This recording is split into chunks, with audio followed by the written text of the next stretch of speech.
जब वो प्राची बरही कर्मकांड में पशुओं को मारता था तो नारद जी ने आकर के उसको समझाया कि देख बेटा, ये जो तू काम कर रहा है वो गलत है। तो बरही ने कहा कैसे गलत है, क्या हो जाएगा? बोले अभी तो तेरे को पता नहीं लगता, बाद में इसका परिणाम गलत होगा। बोले कैसे? तो नारद जी ने क्या किया, आकाश में अपनी दिव्य दृष्टि फैला दी और कहा ऊपर देख, क्या दिख रहा है तेरे को? तो बरही ने ऊपर देखा तो जिन जिन पशुओं को उसने मारा था वो सब के सब पशु दिखाई दे रहे हैं। किसी के हाथ में तलवार है, किसी के हाथ में भाला है, किसी के हाथ में त्रिशूल है, और बार बार कह रहे हैं हे बरही जल्दी आ, जल्दी आ, हम तेरे को मारेंगे।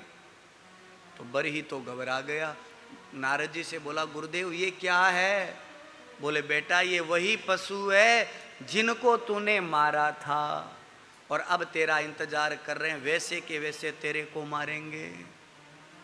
तो बरही तो घबरा गया, बोले कोई समाधान, इस पाप का कोई प्रायश्चित? तो यहाँ पर नारद जी ने कहा मैं तेरे को एक जोरदार कहानी सुनाता हूँ, एक उपाख्यान सुनाता हूँ। उस उपाख्यान का नाम है पुरंजन उपाख्यान। यदि तू उसे ध्यान से सुन लिया और ध्यान से समझ लिया तो तेरे सब कुछ समझ में आ जाएगा। हाँ गुरुजी सुनाइए। तो नारद जी कहते हैं सुनो, दो मित्र थे, दो फ्रेंड थे। एक का नाम था अविज्ञात, ध्यान रखिएगा मैं क्या क्या नाम बोल रहा हूँ सब पूछूंगा आप लोगों से। एक का नाम था अविज्ञात, एक का नाम था पुरंजन। पुरंजन और अविज्ञात दोनों आपस में घनिष्ठ मित्र थे, जिनको बोलते हैं ना बेस्ट फ्रेंड, वो थे। एक दिन इन दोनों ने आपस में बैठ के परिचर्चा की, बोले चलो कहीं शिमला मनाली घूमने के लिए चलते हैं। तो दोनों लोग हिमालय की यात्रा पर घूमने के लिए निकले। जैसे ही हिमालय से वो नीचे उतर रहे थे तो अचानक उनके सामने एक बहुत बड़ी नगरी दिखाई दी, 9 दरवाजे की नगरी। एक दरवाजा उत्तर दिशा में खुलता है, एक दरवाजा दक्षिण दिशा में खुलता है, 5 दरवाजे पूर्व दिशा में खुलते हैं और 2 दरवाजे महाराज पश्चिम दिशा में खुलते हैं। बड़ी सुंदर नगरी, जोरदार, बढ़िया डेकोरेशन लगाई हुए हैं, बढ़िया सुंदर फूल पीओपी के बनाए हुए हैं, सनमाइका से सजाई गई नगरी है। तो दोनों मित्रों ने जैसे ही उस नगरी को देखा तो पुरंजन जो था उसके मन में लालच आ गया। वो अविज्ञात मित्र से बोला देख मित्र कितनी जोरदार नगरी है, चलो हम देखने चलते हैं। अविज्ञात ने कहा नहीं, इस नगरी में भूल करके भी मत जाना, ये ऐसा भूल भुलैया है जो एक बार इसमें चला जाता है वो वापस जल्दी से आता नहीं है। अब लोग तो स्पेशल भूल भुलैया देखने जाते हैं लखनऊ में। अविज्ञात ने तो मना किया लेकिन पुरंजन माना नहीं, बोले मैं तो जाऊंगा। अविज्ञात ने कहा भाई मत जा, तू मेरा है इसलिए मैं तेरे को समझा रहा हूं। लेकिन पुरंजन जिद करता है, बोले नहीं मैं तो जाऊंगा। ठीक है चला जा। तो पुरंजन ने कहा तू 5 मिनट यहां पर खड़ा रहे, मैं यूं गया और यूं आया। वो पुरंजन महाराज उस 9 दरवाजे वाली नगरी में प्रवेश कर गया। जैसे ही उस 9 दरवाजे वाली नगरी में घुसा तो सामने उसने क्या देखा, एक सेनापति खड़ा है, 5 सैनिक राइट साइड में, 5 सैनिक लेफ्ट साइड में खड़े। जैसे जैसे वो सेनापति कहता है वैसे वैसे वो सैनिक काम करते हैं। उसने मन में सोचा इतना बड़ा नगरी, इतना बड़ा महल, केवल मात्र इतने ही लोग। तो जैसे ही थोड़ा आगे चला तो सामने क्या देखा, 5 बड़े सुंदर सुंदर बगीचे बने हुए हैं। उन बगीचों को जैसे ही पार किया तो सामने देखा एक सुंदर कन्या खड़ी है। उस कन्या के हाथ में एक जयमाला है। उस कन्या के पीछे एक 5 फण का सांप खड़ा है। उस कन्या को देखते ही पुरंजन के मन में लालच जाग गया। अरे इतना बड़ा राज्य, इतनी सुंदर कन्या, यदि ये मिल जाए, इसके साथ शादी हो जाए तो मैं इस नगरी का राजा बन जाऊंगा। पुरंजन ने जाकर के पूछा देवी जी आप अनमेरिड है क्या? उसने हाथ में माला ले रखी थी। उसने कहा तेरे को मैरिड दिख रही हूँ, मैं तो इंतजार कर रही हूँ कोई लड़का मुझे मिल जाए, मैं उसके साथ शादी कर लूँ। पुरंजन ने पूछा, देवी जी आप हैं कौन, आपका नाम क्या है, इस नगरी का मालिक कौन है? उस कन्या ने कहा, न तो मेरा नाम जानती हूँ, न मैं और किसी से मतलब रखती हूँ, मैं तो इतना जानती हूँ ये नगरी मेरी है और ये 5 फण का सांप इस नगरी की रक्षा करता है, और मैं तो कोई वर ढूंढ रही हूँ, कोई मिल जाए तो उसके साथ शादी कर लूँ। अब महाराज पुरंजन के मुंडम तो लाड़ पड़न लाग रही ही पहली। पुरंजन कहो, देवी आई एम अनमेरिड, मैंने शादी नहीं की है, यदि आपको अच्छा लगता हूँ तो मेरे साथ शादी कर लो। जैसे ही पुरंजन ने ये बात कही, उस लड़की ने गले में माला डाल दी। अब तो महाराज वो उस नगरी का राजा बन गया, 9 दरवाजे वाली नगरी का। उस अपनी पत्नी को साथ में ले लिया। अब कहते हैं ना, जैसे मास्टर की पत्नी मास्टरानी, डॉक्टर की पत्नी डॉक्टरानी, वैसे ही उसका नाम पुरंजनी पड़ गया। पुरंजन की पत्नी इसलिए पुरंजनी। पुरंजन और पुरंजनी दोनों लोग उस नगरी के राजा बन गए और राजभवन में बैठ करके भोगों को भोगना शुरू कर दिया। इतने भोग भोगे महाराज कि पुरंजन के द्वारा पुरंजनी के गर्भ से 1100 बेटे उत्पन्न हो गए और 110 बेटियां उत्पन्न हो गई। बेटे, पोते, पड़पोते, सड़पोते, खूब लंबा चौड़ा परिवार हो गया। सबकी शादी हो गई और आनंद के साथ वो पशुओं की बलि देते हुए यज्ञ करने लगा। धीरे धीरे समय बीतता गया। एक दिन की बात है, ये जो पुरंजन भूल से पंचप्रस्थ नामक जंगल में शिकार करने के लिए चला गया। हर एक शब्द पर गौर कीजिएगा, मैं सबके नाम पूछूंगा, ध्यान रखिएगा। पंचप्रस्थ नामक जंगल में शिकार खेलने के लिए चला गया। जब वापस लौट करके आया तो उसकी पत्नी उदास होकर के कोप भवन में चली गई, रूठ गई महाराज। पुरंजन ने पूछा सैनिकों से, अरे भाई तुम्हारी महारानी कहाँ है? बोले महाराज जी वो तो कोप भवन में है। पुरंजन बेचारा डरता डरता गया, क्योंकि पत्नियों से तो पतियों को सदैव ही डर लगता आया है, डरते ही हैं। आजकल वाले नहीं डरते होंगे शायद, या ज़्यादा डरते हैं आजकल वाले, वो तो वो जाने। पुरंजन ने जाकर के कहा, देवी क्या बात है, तेरा किसी ने अपमान किया, तू रुष्ट क्यों है, कोप भवन में क्यों है? लेकिन पुरंजनी तो टस की मसीना, वो बोले ही ना। तो जैसे आजकल के बच्चे पत्नी को खुश करने के लिए पाँव पकड़ते हैं ना, हे देवी तू चुप हो जा, तो वैसे पुरंजन ने भी पाँव पकड़ लिए। अरे देवी बता तो सही गलती क्या हुई है। बार बार जब नहीं बोली तो पुरंजन को याद आया, अरे मैं तो बिना बताए ऐसे बाहर चला गया था, इसलिए ये नाराज हो गई है।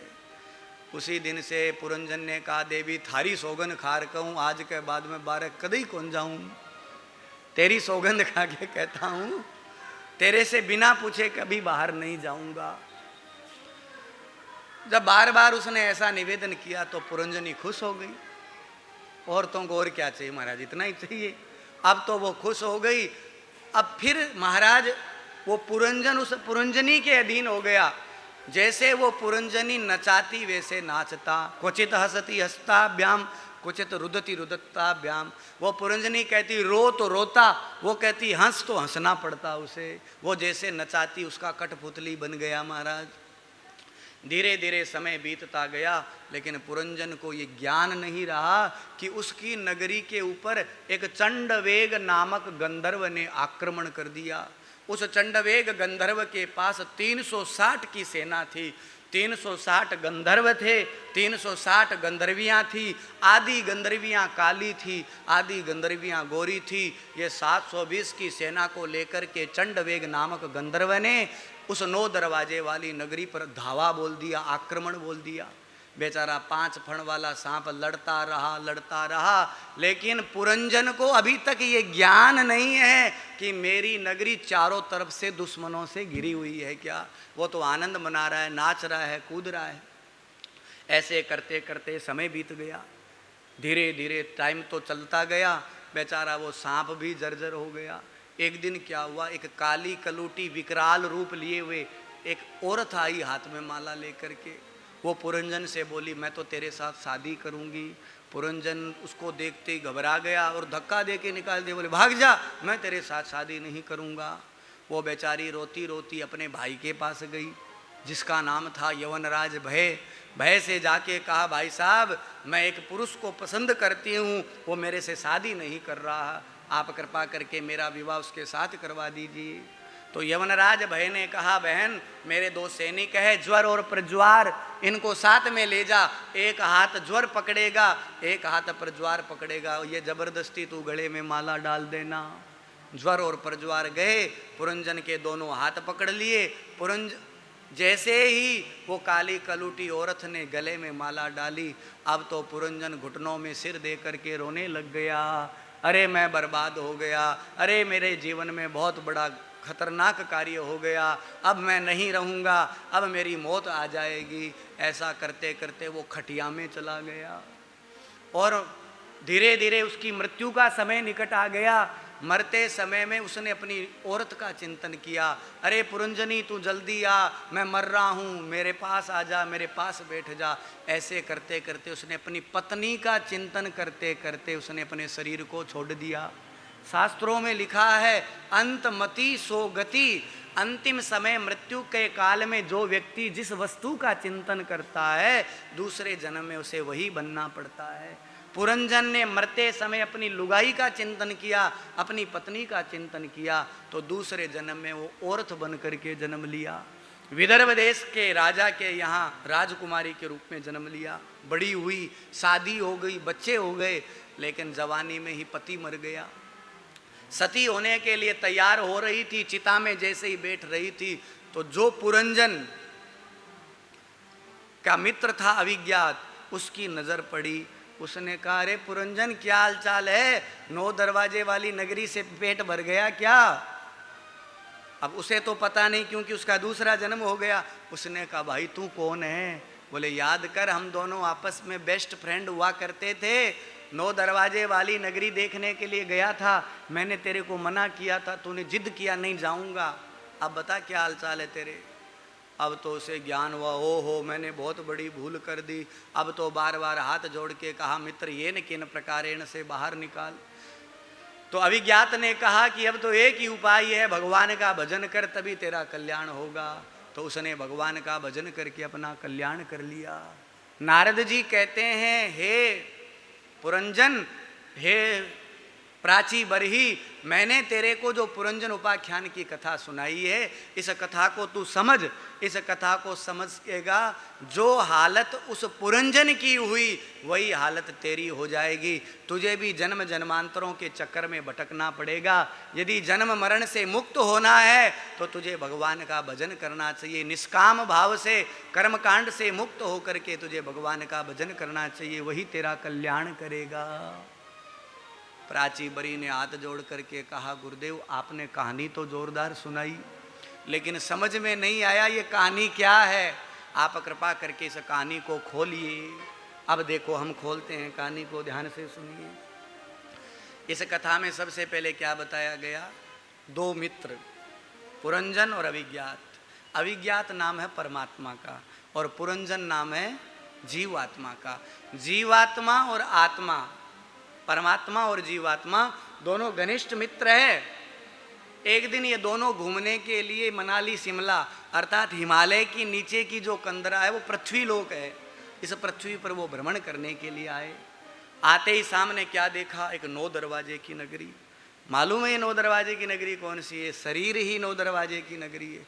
एक दरवाजा उत्तर दिशा में, एक दरवाजा दक्षिण दिशा में, 5 दरवाजे पूर्व दिशा में, 1 2 3 4 और 5, कितने हो गए?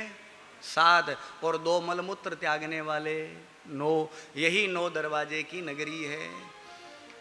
इस 9 दरवाजे की नगरी में जैसे ही पुरंजन ने प्रवेश किया तो सामने क्या देखा? एक सैनिक, एक सेनापति खड़ा है, 5 लेफ्ट और 5 राइट में 5-5 सैनिक खड़े हैं। ये 5 सैनिक कौन है? आँख, नाक, कान, जीभ, त्वचा, ये 5 ज्ञानेंद्रियाँ ही 5 सैनिक है। हाथ, पांव, गुदा, उपस्थ, लिंग, यही 5 वो दूसरे सैनिक है। ये 10 सैनिक है और इन 10 का सेनापति कौन है? मन। मन सेनापति है। वो मन आँख को कहता है देख कितनी सुंदर चीज़ है, उधर चल, तो आँख उधर दौड़ पड़ती है।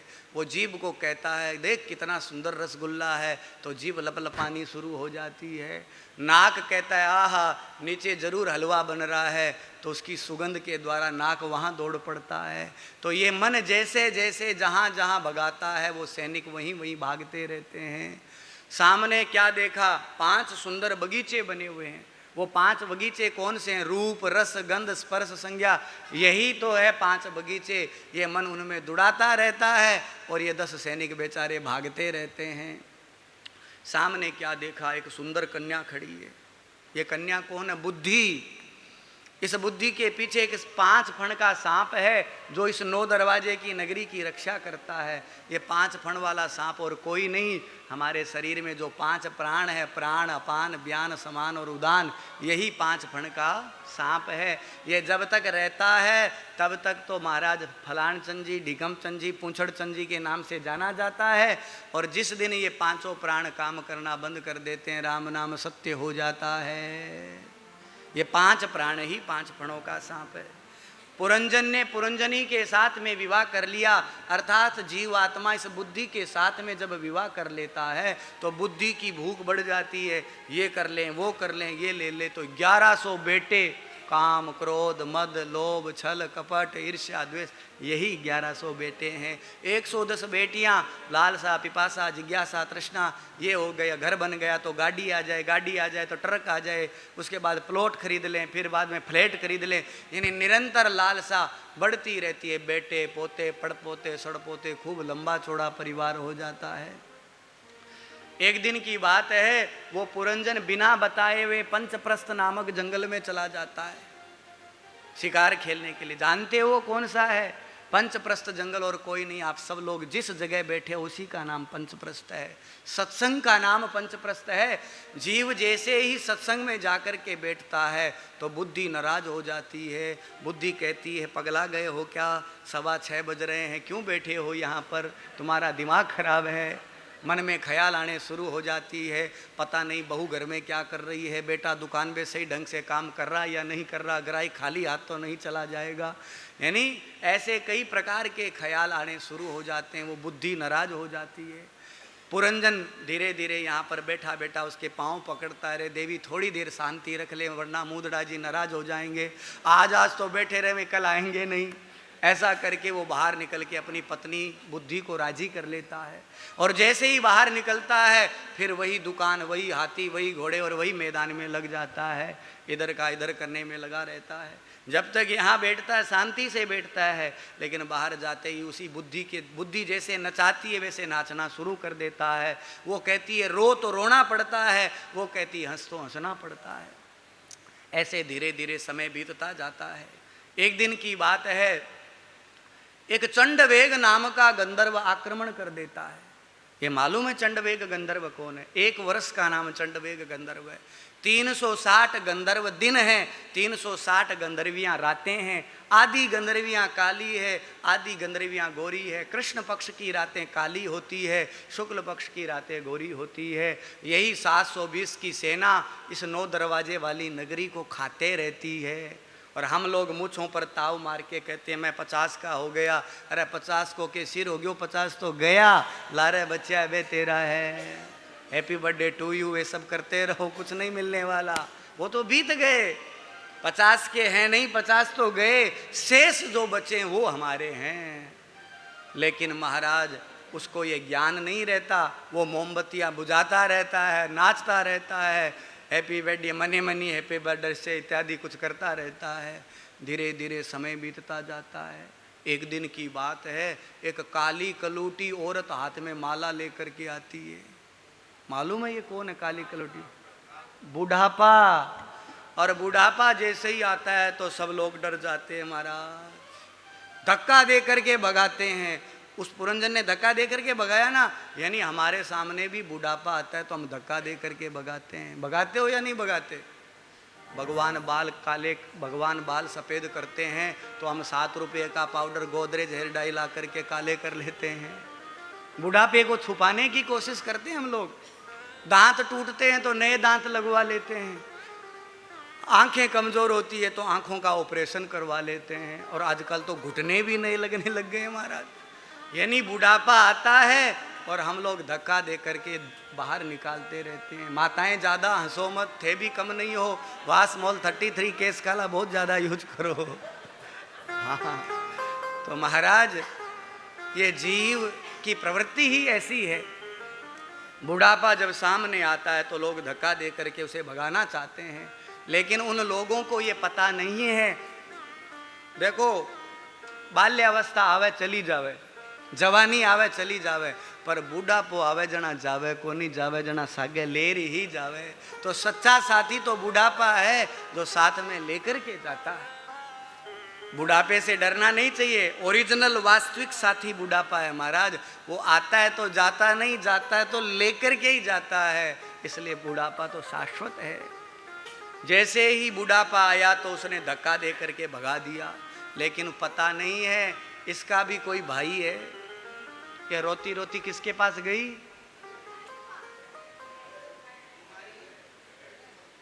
जरा रोते रोते किसके पास गई थी? यवन राज भय के पास में गई। भय नाम है डर का। अब जैसे जैसे बुढ़ापा पास में आता है तो आदमी को डर लगने लगता है। जवानी में कूदता है, लेकिन बुढ़ापे में बड़ी सावधानी से सीढ़ी से उतरता है, कहीं फिसल के नहीं गिर जाए। भय नाम है डर का। तो डर आ जाता है महाराज। डर ने कहा जाओ, एक को ज्वर को ले जाओ, एक प्रज्वार को ले जाओ। ये ज्वर और प्रज्वार कौन है मालूम है? ज्वर नाम है बीमारी का, और प्रज्वार नाम है कमजोरी का, वीकनेस का। बुढ़ापे में ये दोनों चीज आ जाती है। एक तो बीमारी पकड़ लेती है एक हाथ, और दूसरा शरीर में कमजोरी आ जाती है। और जैसे ही बीमारी और कमजोरी हाथ पकड़ते हैं तो ये व्यक्ति घुटनों में सिर रख के रोने लग जाता है। अरे हाय, मैं बर्बाद हो गया, मैं जवानी में ऐसा था, मैं ऐसा था, मैं ये करता था। अपनी बहुओं से कहती है मैं जवान थी तब ये कर लेती थी, और अब देखो मेरा क्या हाल हो गया है। हाँ महाराज, ऐसा ही होता है। तो ज्वर और प्रज्वार जैसे ही दोनों हाथ पकड़ते हैं तो ये कमजोरी से, बीमारी से ग्रसित हो जाता है, और एक दिन धीरे धीरे खटिया में आ जाता है। अब वहाँ पर खटिया में पड़ा पड़ा अपनी लुगाई को बुलाता है। अरे पपुड़े की माँ तू मेरे कन्ना, अरे टप्पू की मम्मी थोड़ी देर इधर आ जा, बैठ जा 2 मिनट। उस समय भगवान का भजन नहीं करता है। जीव का दुर्भाग्य देखिए। नारद जी कहते हैं, हे बरही, इस जीव का दुर्भाग्य देख, मरने को चला है फिर भी भगवान का भजन नहीं करता। किसको याद करता है? परिवार के लोगों को याद करता है। जीव का ये बहुत बड़ा दुर्भाग्य है। एक कहानी सुनाऊं आपको, चुटकुला। एक गांव में एक सेठ जी थे। अब ये बात आ गई, भाई बुढ़ापे में किसको याद करते, इसलिए याद आ गई। बाकी तो सब सेठ लोग ही बैठे हैं, फिर अब नाराज मत होना भाई। एक सेठ जी थे, उनके 4 बेटे थे। उन 4 बेटों में 3 बेटे बाहर विदेश में रहते थे। एक इंग्लैंड रहता था, एक अमेरिका रहता था, एक न्यूजीलैंड रहता था। एक जो बेटा था वो बेचारा कलकत्ता रहता था। अब सेठ जी जब तक जवान थे तब तक तो उनको जरूरत पड़ी नहीं। धीरे धीरे बुढ़ापा आ गया। बुढ़ापा से बीमार हो गए, और बीमार होने से खटिया में आ गए। सेठ जी के साथ घटना क्या घटी, सेठ जी की आवाज़ चली गई। बोल नहीं पा रहे थे सेठ। सुन तो पा रहे थे, लेकिन जबान अटक गई, तो हाथों से इशारा कर रहे थे। पड़ोसियों ने सोचा अब सेठ जी जाने वाले हैं, यहाँ करो टावरन बुला लो अठ। तो फोन कर दियो सब लोगन। अमेरिका वालों बेटो आ गयो, न्यूजीलैंड वालों बेटो आ गयो, इंग्लैंड वालों बेटो आ गयो, और कलकत्ता तो पास में है तो पास से आ गयो। अब चारों बेटे जैसे ही आए तो गांव के लोग तो आप जानते हो, जब आदमी मरणासन होता है ना तो पड़ोसी लोग घेरे रहते हैं, बातें करते हैं। तो बेटों ने कहा पड़ोसियों से, बोले हमारे पिताजी हाथों का इशारा क्यों कर रहे हैं? तो किसी ने कहा अरे वो टम्मू बुआ रहती है चेन्नई, उसको बुला लो, उस शायद उसका मुंह देखना चाहते होंगे। उसको बुला लिया, फिर भी प्राण नहीं निकले। बोले फिर भी हाथ नहीं रुक रहे हैं, क्या करें? बोले गोदान कर दो, गौशाला में कुछ गोदान कर दो, क्या पता प्राण निकल जाए। अब लोग पड़ोसी बैठे बैठे बातें बनावे कि देखो आज नाक टेढ़ी हो गई है, आगे बार शनिवार है, अमावस तिथि है, कलडो बार है, आज तो जासी सेठ जी। अपने पुत्रों से कहते, उनके बेटों से, बोले देखो भैया, ब्याह को सो काम है, सेठ जी उम्र गणी लिए, 7 मिठाई अवसर में करनी है, ऐसी ऐसी बातें करें। अब सेठ जी को गुस्सा आवे, सेठ जी फिर जोर जोर से झाड़ में आकर के हाथ से तफेड़ा मारे। बच्चों से दुख देखा नहीं गया। बच्चों ने सोचा क्या करें, पिताजी बोल नहीं पा रहे। तो जो कलकत्ते रहता था ना पास में बेटा, वो बड़ा होशियार था महाराज। उसने एक योजना बनाई। बोले देखो, पिताजी ने जीवन भर कमाया ही कमाया, खर्चा नहीं 1 रुपया, तो जरूर पिताजी ने 5-10 करोड़ रुपए इकट्ठे कर रखे हैं, वो कहीं दबा करके रखे होंगे। बेचारे मरते मरते सोच रहे हैं बच्चों को बता जाऊं, अब बोल पा नहीं रहे हैं, तो बतावें तो कैसे बतावें। तो उन्होंने अपने तीनों भाइयों को बुलाया। बोले इधर आओ, तुम लोग अमेरिका रहते हो, विदेश में रहते हो, ऐसी कोई दवाई इंजेक्शन है क्या जो सेठ जी को लगाते ही सेठ जी बोल जाए, 5 मिनट बोल जाए बस, और ज़्यादा नहीं। तो तीनों बेटों ने कहा विज्ञान ने नो डाउट तरक्की कर रखी है, और मेरी जानकारी में एक अच्छा डॉक्टर भी है जो इंजेक्शन लगाएगा, पिताजी तुरंत बोल जाएंगे, लेकिन पैसे बहुत ज़्यादा लगेंगे, 5 लाख रुपए लगेंगे, और आने जाने का डॉक्टर का फ्लाइट का किराया लगेगा। उस बेटे ने कहा कमाल की बात करते हो, पिताजी के 10 करोड़ रुपए छुपाए हुए हैं, और 5 लाख 10 लाख लग जाएंगे तो कौन सा फर्क पड़ता है, बुला लो डॉक्टर को। अब रुपयों का लालच आप जानते हो, सबने हाँ भर दी। बोले हाँ बांट लेंगे आपस में, बुलाओ। डॉक्टर को समाचार कर दिया। अब सेठ जी ये सब बातें सुन रहे थे, बोल नहीं पा रहे हैं तो क्या हुआ, सुन तो रहे थे। अमेरिका से डॉक्टर आया, इंजेक्शन लगा दिया, फीस पैसे लेकर के चला गया। डॉक्टर साहब बोल नहीं रहे, बोले आधा घंटा बाद में बोलेंगे। अब डॉक्टर साहब तो एयरपोर्ट से रवाना हो गए। सेठ जी के शरीर में दवाई ने तो काम किया ही। सेठ जी के जैसे ही दवाई काम की तो सेठ जी ने आवाज़ लगे, बोले चारों लोग इधर आओ। अब तो चारों बेटे बड़े राजी हुए। ओहो, एक उससे आगे, दूसरा उससे आगे। बोले पिताजी मेरा आइडिया था, मुझे ज़्यादा मिलना चाहिए। सेठ जी ने कहा आइए। चारों को लाइन से बिठाया और चारों के कनपट्टी में जोर जोर से एक झपाटा मारा। बेटों ने कहा पिताजी आपने हमें मारा क्यों, हमने तो आपको बुलाने के लिए 5 लाख का इंजेक्शन मंगवाया है और 2-3 लाख ऊपर खर्चे किए हैं। आप तो हमें वो बात बताइए जो काफी दिनों से आप बताना चाह रहे थे। तो सेठ जी ने कहा बता दूं। बोले हाँ बताइए। बोले अरे मूर्खों, मैं 10 दिन से खटिया में पड़ा पड़ा इशारा कर रहा हूं कि वो दरवाजे पर 10 रुपये की झाड़ू बकरी खा रही है, उसको हटा लो हटा लो हटा लो। तुम लोगों से वो 10 रुपये की झाड़ू नहीं बचाई जा रही, और मुझे बुलाने के लिए तुमने इतने रुपए खर्च कर दिए। मेरे पास कुछ भी नहीं है। अब देखो माता बहनों भाइयों, सुनते हैं तो हंसी आती है, लेकिन वर्तमान में हाल सबका यही है। आदमी मरने को चला है, खटिया में पड़ा है, पोते नाती बहुएं कहती है दादाजी राम राम करो, लेकिन राम राम आवे को नहीं।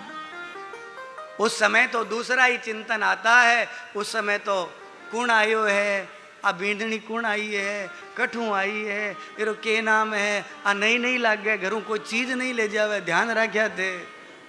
ऐसा चिंतन आता है महाराज। यदि ऐसा चिंतन आएगा तो मरेंगे तो दुर्गति ही होगी। झाड़ू में मरते समय आसक्ति रखोगे तो झाड़ू बनना पड़ेगा। पुरंजन ने मरते समय स्त्री का चिंतन किया, इसलिए दूसरे जन्म में उसे स्त्री बनना पड़ा। सुखदेव जी कहते हैं हे राजन, देव ऋषि नारद जी महाराज ने प्राची बरही को जैसे ही ये दिव्य उपदेश सुनाया, प्राची बरही के समझ में आ गया। बरही ने तत्क्षणात कर्मकांड का त्याग कर दिया। प्राची बरही कर्मकांड से मुक्त होकर के इस दिव्य उपाख्यान को सुन करके अपने जीवन में धारण किया, और अंत में भगवान का भजन करते करते भगवत धाम को प्राप्त हुआ। जो जीव श्रद्धा भक्ति के साथ इस दिव्य उपाख्यान की कथा को सुनता है, सुनाता है, वह जीव समस्त पापों से मुक्त हो जाता है। बोलिए भक्त वत्सल भगवान की जय।